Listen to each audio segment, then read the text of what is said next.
So hello guys, kamusta po kayong lahat mga kabatid? At eto na nga, no, breaking news po ito mga kababayan.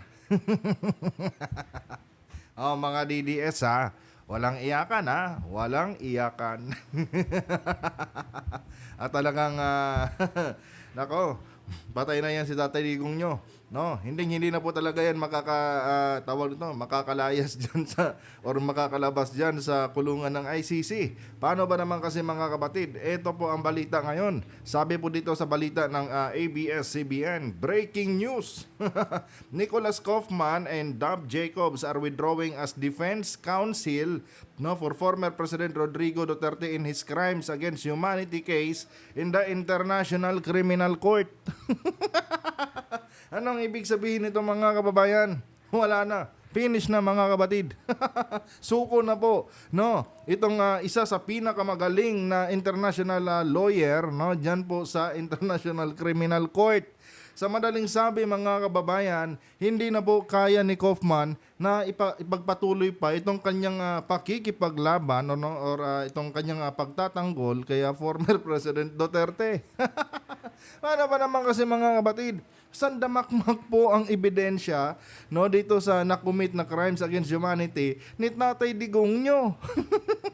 Ngayon mga kababayan, si Kaufman lang po mag-isa mga kabatid or si Kaufman lang po at itong si Dub Jacobs ang kasama niya na nagdidepensa mga kababayan kay Tatay Digong nyo versus mga kabatid doon sa sandamakmak na ebidensya at mga witnesses laban kay Tatay Digong nila. So si Kaufman mga kabatid siguro nakapag-isip. Siguro sabi ni Kaufman mga kababayan, ano pang saysay sa pakikipaglaban ko para dito kaya Tatay Digong nyo kung yung ebidensya naman ay sobra-sobra at talagang mahirap na tawag nito malusutan ito ni former President Duterte. 'Di ba? Kaya si Kaufman nakapag-isip siguro mga kabatid, total, kumita na rin naman ako dito, Kasi nga mga kababayan sa mga hindi nakakaalam mga kabatid, para lang po ito sa mga hindi nakakaalam. Yan pong si Nicholas Kaufman, hindi po yan pipitsuging abogado mga kababayan. Yan po si Nicholas Kaufman mga kapatid ay tanyag po at sikat talaga yan mga kapatid na international lawyer. Marami na po yung ipinanalong kaso mga kababayan diyan sa International Criminal Court. But this time mga kapatid, hindi na po talaga niya kinaya. Kasi itong kaso ni Tatay Digong nyo mga kababayan ay naiiba po ito. Naiiba po ito mga kabatid doon sa mga hinawakan niyang kaso. And si Kaufman na rin mismo ang nagsabi mga kababayan, I think last January kung hindi ako nagkakamali si Kaufman na rin mismo ang nagsabi na wala pa talagang tao na nag-commit ng crimes against humanity ang nakalusot or nakalaya mga kababayan. So doon pa lang mga kapatid makikita na po natin na itong kaso ni Kaufman, itong kaso ni Tatay Digong nyo, kahit sino pang magaling na abogado ang i-hire nila mga kababayan, imposible na po yan mga kabatid na maipanalo pa or makalusot dito si Tatay Digong nyo. Kasi nga mga kababayan, hindi lang isa, hindi lang 10, hindi lang 20, hindi lang 100 mga kabatid yung pinagurgur ni Tatay Digong nyo, kundi mahigit 30,000 Filipinos mga kababayan yung kanyang pinagurgur para lamang pagtakpan mga kabatid itong mga illegal na negosyo nila Michael Yang at iba pa mga inchik na kaalyado ni Tatay Digong nyo. So ngayon si Kaufman mga kababayan, siguro sabi ni Kaufman, total sa acceptance fee pa lang bilyon na rin naman ang kinita ko. At dito pa sa isang taong paghihiring-hiring mayroon naman akong nakuha sa inyong 150 million a month. Tama na to. Tama na to. And tandaan nyo nga mga kabatid itong si Kaufman may reputasyon po yan.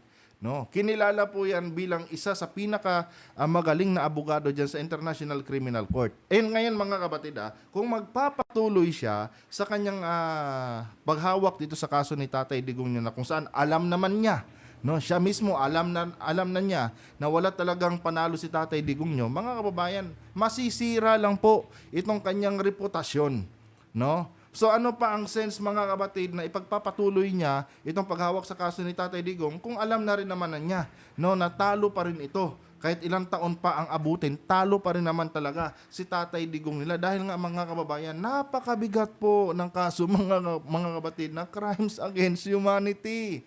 No, lalo na't yung mga casualties mga kababayan, no, libo-libo po mga kapatid.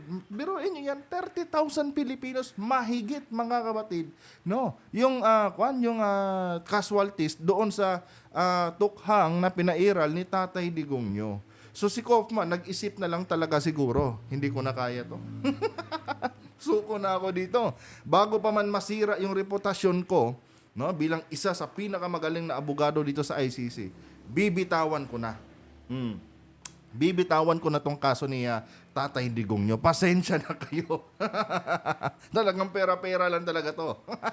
Nung una kasi mga kapatid, no, sa tingin ko lang in my personal analysis, kaya tinanggap ni Kaufman yung kaso na yun dahil nakikita niya na malaki ang acceptance fee niyan, no? And panigurado, kayang-kaya na siyang buhayin yan mga kapatid. And every month, no, malaki din ang kanyang kikitaing pera. Pero ngayong lumabas na, no, na-confirm na, may confirmation na yung kaso ni Tatay Digong nyo, no, dito na agad umexit si Kaufman.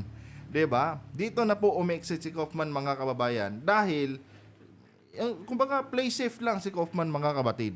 No, play safe lang siya. Business as usual.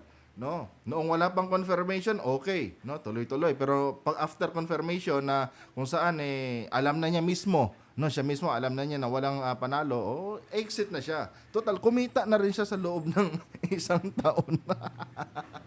So ngayon mga kababayan, ang tanong dito, sino ang kukunin, no, na susunod na defense counsel nitong ni Sara Duterte, no, para sa kanyang ama? And panigurado mga kapatid, another acceptance fee na naman yan mga kababayan. Kung mag-hire sila uli ng panibago na namang abogado. And another bilyones na naman mga kapatid, yung kanilang ilalabas dito. Kung meron mga abogado matitino dito, I'm sure na mag-a-agree kayo, no, sa aking sinasabi. Kasi mga kapatid, hindi nga biro ang kaso ni Tatay Digong nyo. Kailangan kapag merong law firm na hahawak dito mga kababayan, kailangan talaga nilang maningil, no, ng malaking acceptance fee dahil mga kapatid, yung buong law firm na yan, wala nang ibang aatupagin yan kundi itong kaso na lang ni Tatay Digong nyo. Magpo-focus na lang sila dito mga kababayan, no. So para makuan yan, para ma-compensate yan, kailangan talaga nilang maningil ng napakalaking acceptance fee. And doon na naman mga kapatid, no, another 150 million na naman ang gagastusin nila Sara Duterte sa loob na naman, no, ng kung ilang taon, no, na magtatagal yung lawyer. Pero this time kasi mga kababayan, no, sa tingin ko, dahil meron na pong confirmation dito sa kaso ni Tatay Digong nyo, mga kapatid, mas siguro, ewan ko lang baka dodoble pa, no, yung acceptance fee mga kababayan na sisingilin dito ng kung sino mang legal counsel na makita nila Sara Duterte. Kung yung kay Kaufman dati mga kapatid, halimbawa lang umabot ng 1.5 billion, baka dito mga kababayan, aabot na po ng 3 billion. Ubos mga kapatid, no, ang pera nitong pamilya Duterte. 'Di ba? Sa bagay mga kapatid, marami pa rin naman sila sigurong reserve diyan. Kasi nga mga kababayan, kung matatandaan nyo, no, meron nga silang tagti 3 billion, no, sa kanilang cash flow, sa kanilang mga bank account, 'di ba? Pero ganun pa man mga kababayan, no, kung patuloy na ganito, kasi nga hopeless na yung kaso ni Tatay Digong nyo mga kapatid. Sa ayaw at sa gusto nyo, makinig kayo mga DDS sa ayaw at sa gusto nyo, hindi na po yan makakalabas si Tatay Digong nyo. Tandaan nyo to, itaga nyo to sa bato. Kahit si Sara Duterte manalo sa 2028, hindi na makakauwi dito yan, no, sa Pilipinas. Hindi na makakauwi yan. Bakit kamo? Wala nang jurisdiction mga kapatid ang ICC dito, no, sa loob ng ating bansa. So bakit papakinggan pa ng ICC, no, yung panawagan nitong mga supporters si Tatay Digong nila? What's the sense pa na makikinig sila sa inyong panawagan kung wala naman silang jurisdiction dito?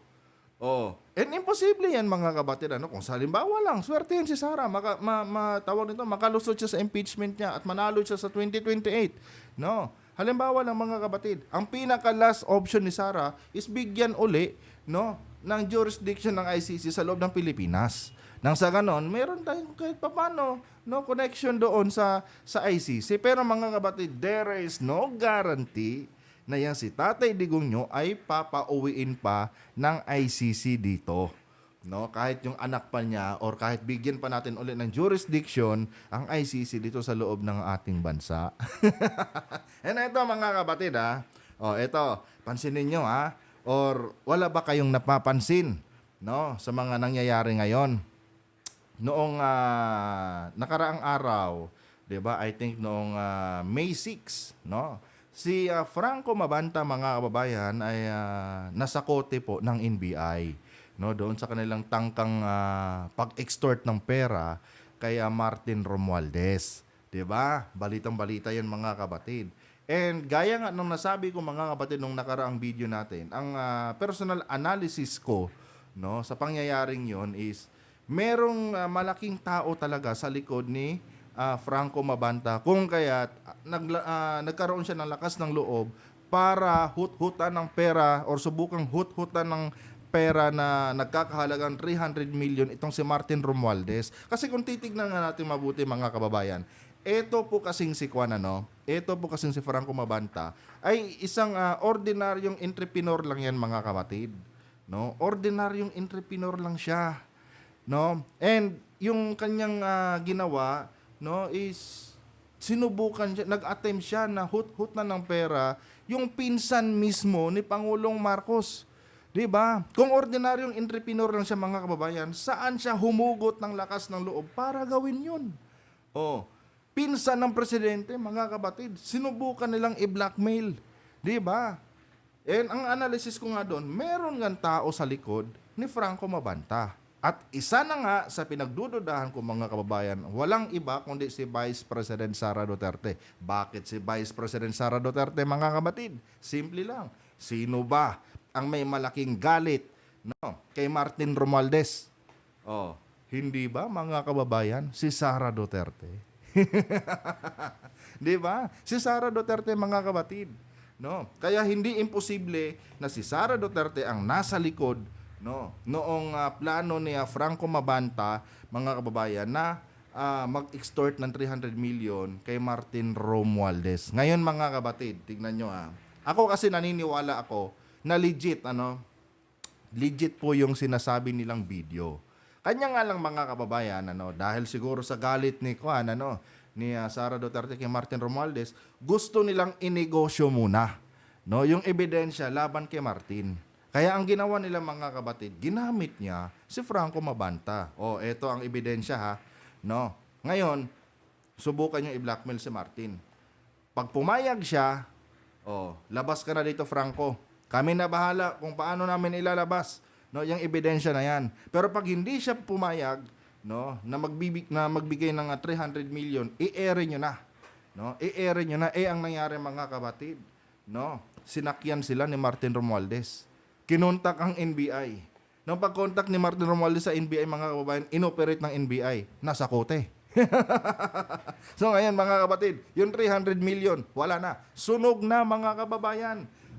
Ngayon, mga kapatid, coincidence lang ba na after mahuli, no, si Franco Mabanta, no, 2 araw lang ang pagitan mga kababayan, nagkuha na rin si Kaufman, no, tawag nito, nag-resign. Coincidence lang ba mga kapatid? Sa tingin ko kasi ganito, sa pangalawang, kumbaga, the other way around, no, na opinion ko dito sa pagbibitiw ni Kaufman bilang Defense Counsel ni Digong, no, ang tingin ko kasi dito mga kababayan, pinalabas na lang siguro na nag-resign si Kaufman, pero ang totoo mga kapatid, wala na talagang pambayad itong sila Sara Duterte. 'Di ba? Wala na talaga siguro silang pambayad. Siguro mga kababayan, nung nakaraan, no, sinubukan pa nilang paasahin si Kaufman, no, dahil nga dito sa kanilang plano, no, na makakuha ng 300 million kay Martin Romualdez. 'Di ba? Pero noong napurnada na at nahuli na si nung nahuli na si Franco Mabanta, siguro si Sara ni siguro mismo nagsabi mga kapatid kay Kaufman na ano, attorney. Sorry pero wala eh. Sinubukan namin gumawa ng paraan para makapag-ipon kami ng pambayad sa pero wala eh. Napornada yung isang plano namin doon sa Pilipinas eh. Kaya siguro attorney ganito na lang, no, para hindi naman magmukhang kahiya-hiya para sa amin yung sitwasyon. Ipalabas na lang natin na nag-resign ka na. Pero ang totoo, attorney, wala na kaming pambayad sa'yo. Hindi ka na namin kayang bayaran. Kaya attorney, ganito na lang siguro, mas okay na lang siguro maghiwa-hiwalay na lang tayo ng landas at susubukan na lang namin maghanap ng iba pang abogado na mas mura. Di ba? Ano yung mga kapatid, hindi ko masasabing coincidence lang to eh. Dahil nga mga kababayan, yung analysis natin nung nakaraang araw mga kapatid is, yun na nga, no? Yung 300 million, baka mapupunta talaga sana yun kay BP Inday kung sakali mga nagtagumpay yun. Kanya nga lang, napornada. Napornada mga kababayan. And hindi rin nawawala kasi sa akin mga kapatid, sa isip ko na baka nga itong mga Duterte ngayon naghihirap na rin talaga. 'Di ba? Naghihirap na rin talaga mga kapatid. Dahil nga hindi nga po basta-basta mga kababayan yung gastos nila dito kay Kaufman. Yan si Kaufman mga kapatid, yung mga statement na binibitawan niya na pabor kay Tatay Digong. Normal lang yan na ginagawa ng isang abogado hangga't may pambayad yung kliyente mga kapatid. Pero pagka ganito na medyo kinakapos na mga kababayan, wala na, no? Kumbaga back to reality na yan. No, pagkatapos bitawan ni Kaufman tawag nito. Pagkatapos bitawan ni Kaufman itong kaso ni Tatay Digong, wala na.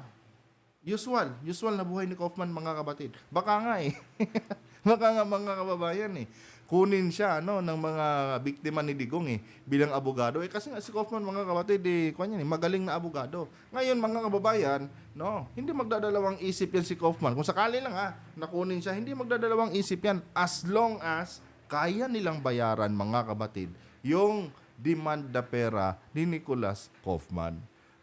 Di ba mga kababayan? Abogado yan No, ang abogado mga kababayan, pagdating sa mga ganitong mga issue, hindi talaga nila yan inaano, no? Kumbaga, hindi nila tinitake as personal mga kapatid dahil trabaho nila yan no? Kung saan yung pera, doon yan sila susunod mga kababayan. So ngayon, ito mga DDS, ewan ko kung saan dito sa dalawang analysis ko ang tama mga kababayan, no? Ang una kong analysis mga kapatid, i-recap na natin. Ang una ko pong analysis is baka sumuko na si Kaufman, no? Dahil nga nakikita ni Kaufman na wala naman na talagang panalo itong kaso ni Digong, sumuko na siya bago pa mamansahan itong kanyang reputasyon. 'Di ba? Kasi kilala siya bilang isang magaling na abogado diyan sa ICC. Kaya nga siya kinuha ng mga Duterte. Ang pangalawa kong analysis mga kapatid, no? Baka wala ng pambayad itong sila Sara Duterte dahil napurnada nga yung 300 million na gustong tawag dito. Gusto nilang hut-hutin kay Martin Romualdez. Kaya ang ginawa na ni Sara siguro, pinalabas na lang na nag-resign si Kaufman. Pero ang totoo, wala na talaga silang kakayanan na i-maintain pa yung serbisyo ni Kaufman dahil nga mga kapatid, sobrang laki po ng singil ni Kaufman. Sikat siya no, karapatan niya na maningil talaga mga kababayan ng malaking pera. Ngayon, pag hindi niyo na kayang ibigay, let go. Di ba? Ganun lang mga kababayan.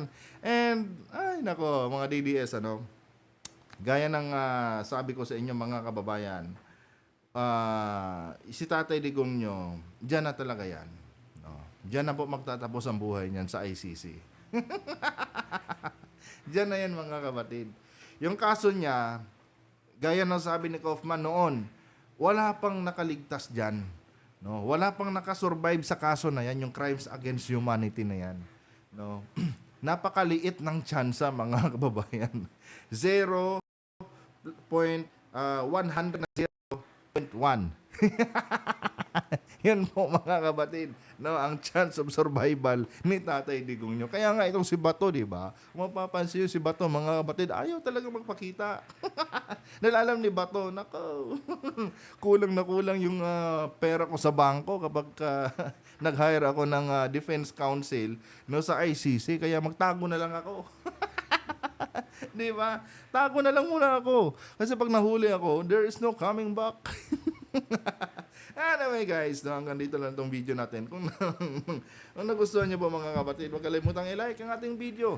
No, huwag nyo po kalimutang i-like para i-share pa po na YouTube sa iba pang hindi pa nakakapanood. And no, uulitin ko ulit sa inyo to mga kababayan. Lahat ng ating sinasabi dito or lahat ng aking sinasabi dito ay personal ko lamang yan na opinion.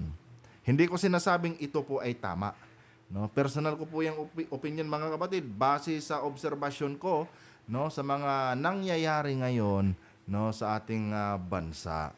'Di ba? Hindi po ito sumasalamin sa opinion ng mga eksperto, no. Analysis ko lang po ito mga kababayan at hindi ko po sinasabi sa inyo na dapat ninyo itong paniwalaan dahil there is no guarantee mga kapatid na totoo yung ating sinasabi dito, no. Opinion ko lang ito mga kababayan at hindi po ako eksperto. Kung agree kayo, good. Pag hindi naman, okay lang din, good pa rin mga kabatid.